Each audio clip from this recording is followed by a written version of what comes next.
My name is Brennan. I'm going to be talking about avoiding public surveillance systems. So a little bit about me. I am a political science major turned threat analyst. I'm originally based out of the East Coast. I spent some time on the West Coast for a little while, and now I'm back on the East Coast of the United States. Moving during COVID-19, always a fun idea. Be safe if you're planning to do it.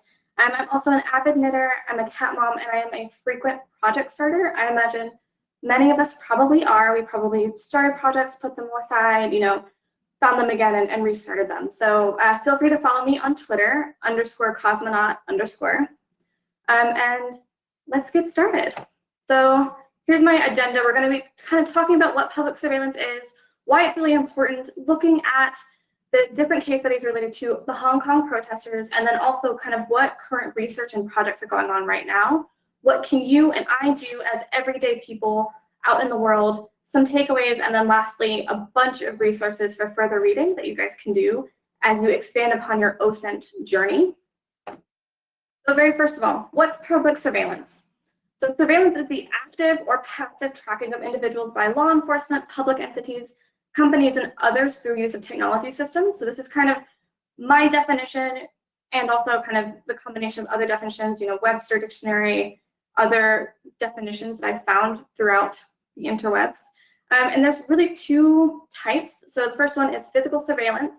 So using technologies such as license plate readers and the Ring or Nest cameras to determine where you are, where you're going, who you're with, those types of things where you can physically watch somebody through a camera and place them at a specific location and spot.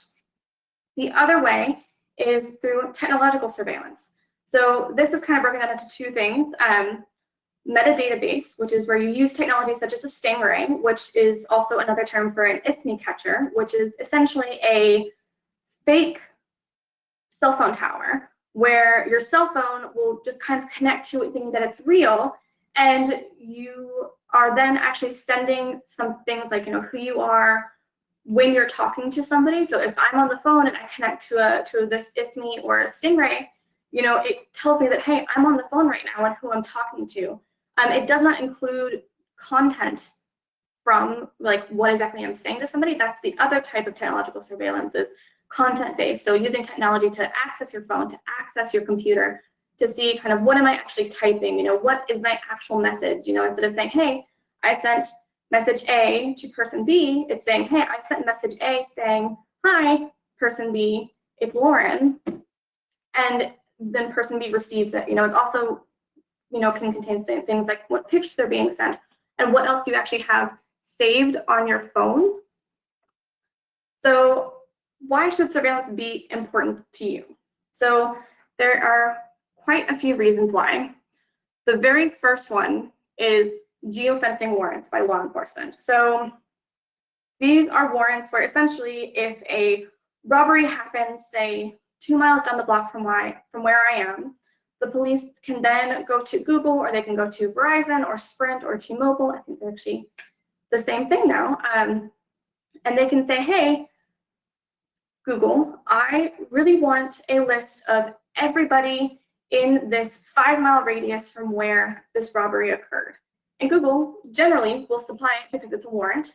And if you happen to have just been walking down the street or just driving by that same time frame when that robbery occurred, you could then be considered a potential suspect by law enforcement because you were just kind of dragged in that warrant as just being passing by.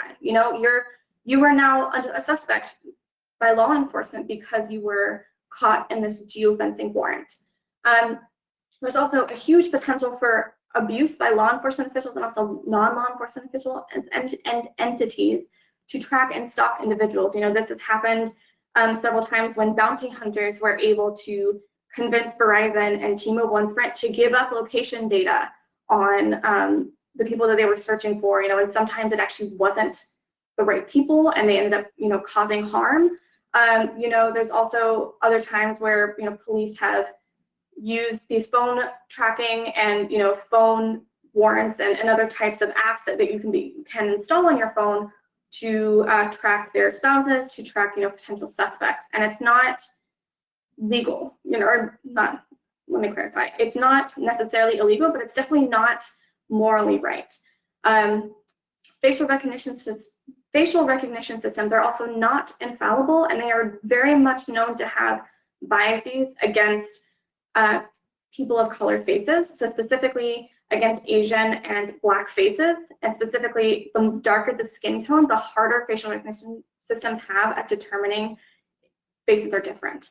I believe there was a study done like about a couple years ago by the New York Times that actually showed, it's between 10 and 100 times more likely for a facial recognition system to actually misidentify a face depending on the color of that individual's skin, specifically from the picture. And then also, large companies are partnering with law enforcement agencies. So you have Clearview.ai, which was in the news last year. You have Amazon, you have Google, you have Microsoft, who all partner and work on either facial recognition, or they have location, or they have, content and credit card data that can all be turned over to law enforcement officials on request. You see Twitter turns over, details to law enforcement about, various tweets or actions by individuals, and sometimes, they generally just comply. You don't necessarily need a warrant to it. It depends on the company. Some companies do say, no, you have to have a warrant before I will turn over this information. Other companies just, anytime law enforcement requests it, they will turn it over to you. But the very bottom line is the fact that privacy is a right, and it should absolutely be important to you to protect your privacy from others who seek to gain information about you. Just existing in the world shouldn't mean that I am trapped every single day. You should have the right to, do whatever you want inside your own home, or, wandering around without being under the fear that somebody is tracking you. So, case study, the Hong Kong protesters. So we've all seen huge amounts of news regarding the Hong Kong protesters. People in Hong Kong live in one of the most heavily surveilled cities in the world. And these protesters have been going on since, I believe, early 2019. They're still going on today. There's still protesting that's happening. And they are an amazing case study for understanding how everyday citizens can work together to avoid being caught on camera, to avoid surveillance systems. So in this far left top corner right up here, you see a huge amount of umbrellas. So the protesters, and I'm just going to call them HKP or protesters, use umbrellas oftentimes to protect themselves from being caught by overhead surveillance. You can kind of see, a security camera up here, potential security cameras all up along these buildings. And by holding umbrellas above their heads, it makes it harder for top-down security cameras to identify them. Additionally, you see these masks and you see these black and very similar clothing Hong Kong protesters are wearing. This allows them to avoid being caught on facial recognition systems. It allows them also, to combat tear gas and other water cannons, police deterrents that occur. Down here, you see it a little bit more clearly. They're wearing masks, they're wearing goggles, they have hard hats to cover their heads, they're wearing gloves. Anything that's kind of remotely identifiable about them is covered. And then also in this bottom picture here, you can see that they're actively destroying surveillance cameras so that police cannot find them. The other things that Hong Kong protesters are doing, that's not necessarily physically in person, is they're not bringing their phones, or if they are bringing their phones, they're turning the location off. They're not connecting to the cell towers. They are, using separate burner phones that they have instead of their personal phones, so that they cannot be connected back to these protests. They're also doing things like turning off, fingerprint or face recognition on their iPhones or their Android devices, so that police can have a harder time breaking into them. They're using platforms like Telegram and WhatsApp, which are, large platforms to coordinate between themselves to plan protests and whatnot. And they're also, doing all of this in a decentralized manner. So there's no one individual that can cause, the entire system to fail. And they have just amazing operational security. Well worth looking into them more for understanding kind of what they're doing. Additionally, what you see here on the screen is kind of the Hong Kong protester uniform. And, we see the glasses, the mask, we see the black clothing, that makes it easy to blend in. We see the backpack that they have, the phone, potentially, they have towels and everything to kind of wipe away sweat, tears, whatever. They also have, this is I think one of the most important things, is a change of clothes. So one thing that is sometimes talked about on social media platforms related to Hong Kong protesters is the fact that they'll swarm onto trains and use umbrellas to block surveillance systems and then change out of their clothing so that when they then exit the trains, they're not wearing the same clothing that they were when they were protesting. And it's a lot harder for authorities, for anybody to catch them on camera, because the most identifiable thing about them at the time would have been their clothing. So, by going from wearing all black clothing to maybe, a bright blue t-shirt or, some jeans and, a fun colored top or jacket, you're immensely changing the perception of who you were from the protester to the individual citizen, and completely changing the profile of you from that security system to the regular citizen. So the next kind of case study we're going to be looking at is this idea of anti-surveillance research and projects. So there's a bunch that are out there. I'm going to go over very briefly a few of them. So the first one up here is this one right here, done by a professor called Isao Ishizin, who is from the National Institute of Informatics in Tokyo. It's something called a privacy visor. So you can see here, the visor is not turned on, and they can still, they find the face, but with the visor turned on, they can't actually determine that that's his face anymore. It's very similar to this down here, which is a face mask that is part of, I believe, a Cyber Days project that is using, different patterns on face masks to blur and to prevent facial recognition systems from identifying faces. Up here in the middle right here is a project from Northwestern and MIT titled Adversarial T-shirt, Evading Person Detectors in a Physical World. So you can see here, it's a pretty small image, but it kind of goes through and it shows that the person wearing these patterns on their shirt is not identified by surveillance systems. The closer that individual gets, the harder it is to identify them as an actual person, according to the platform that they were using to conduct their research. Similarly, over here we have a project from Adversarial Faction, which what they use is that they have, as you can see here, they use clothing, they have t-shirts, they have skirts, they have scarves and masks, and they have different license plate readers that are actually, connecting and showing up on different systems and can be used to kind of confuse them and, hey, this is not actually a car, but the systems don't know that. And then finally, on the bottom here, we have a project called Reflecticles. And this is a project that is really fascinating. So as you can see here, the individual's face is completely blurred out because they are wearing glasses like the ones that I am wearing right now that are actually reflecting the infrared light from surveillance cameras. So you cannot identify individual faces, especially at night when those cameras are in use. So how can you avoid surveillance systems every day? So there's a few things, and this is a little bit geared more towards the protesting side, since we are in a very unique time, and I am sure that a lot of people may be worried about their physical safety as well as their health with COVID-19 going on.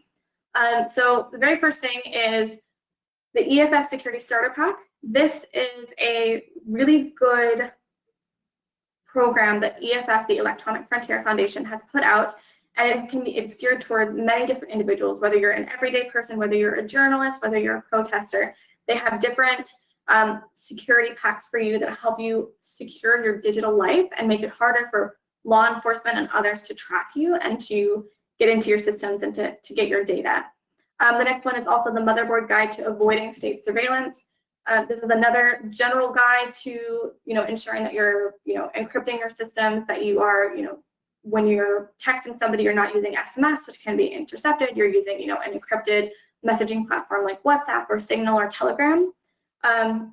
Next is kind of wearing anti-surveillance makeup and or easily removable clothing that you can kind of change directly out of and change immediately to avoid, the same clothing that you're wearing being tracked all the way through, the city or through the block or wherever you are.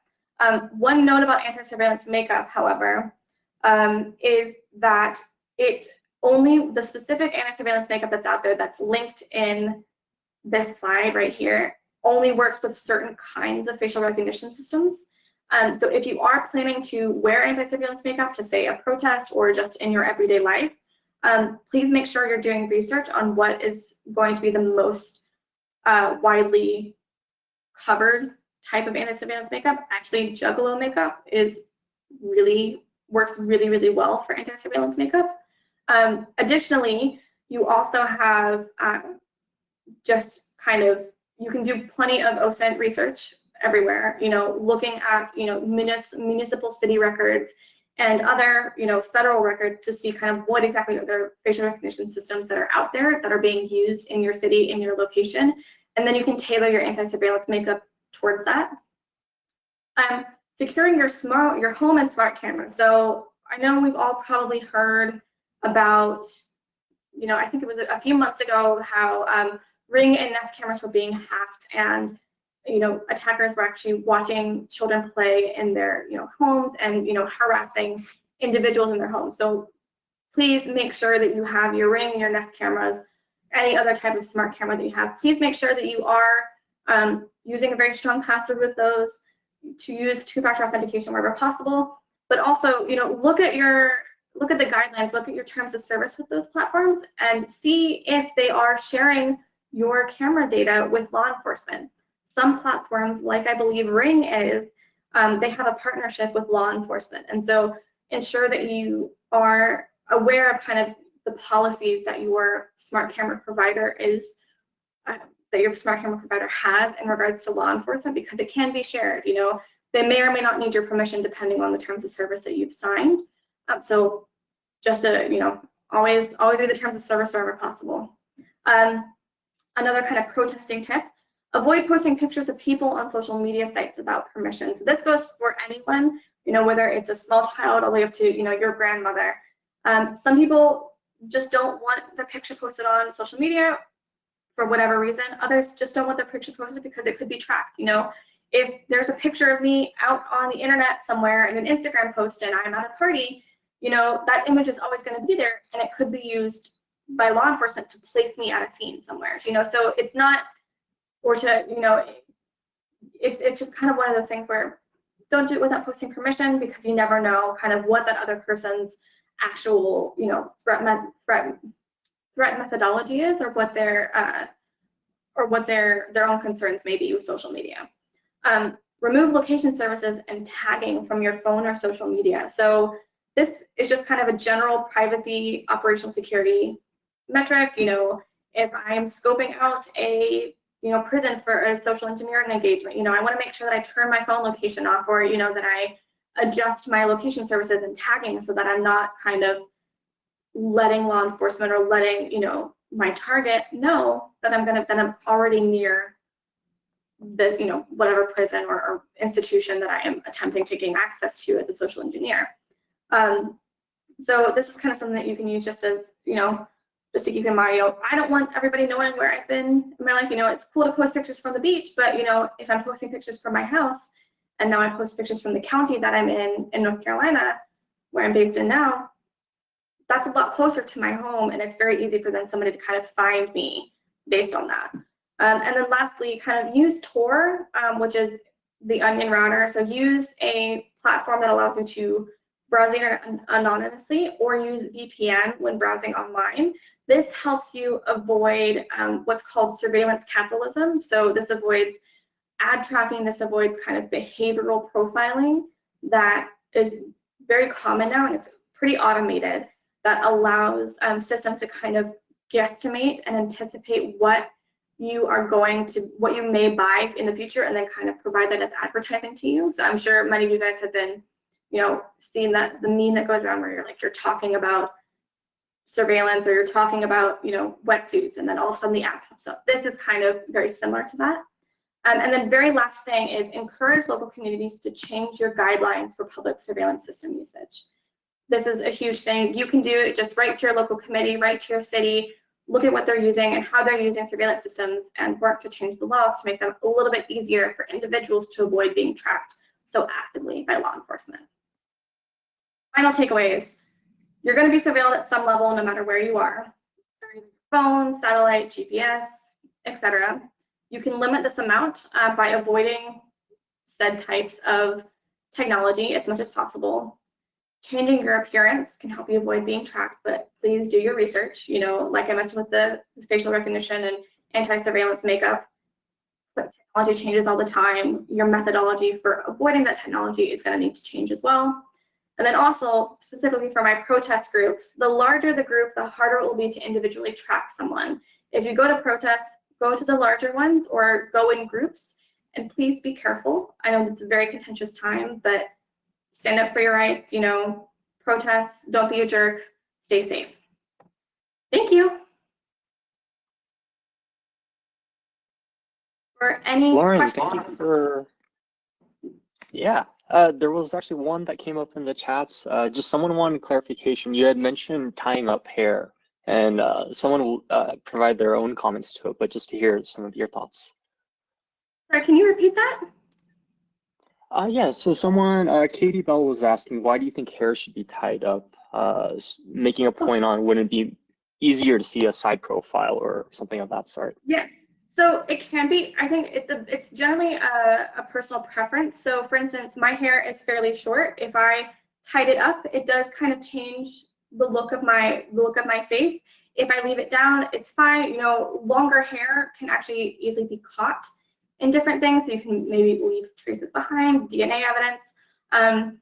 Generally, it's a bit of a more personal preference. It's really suggested there as a way to kind of keep moving. You get it off, you get it out of the way. It's hidden mostly, so it's harder to see a hair color, especially if you have a vibrant hair color, like say pink or blue. That's really recognizable. So having it kind of tied up and tucked under a cap or something will make it harder to determine and find, identify you.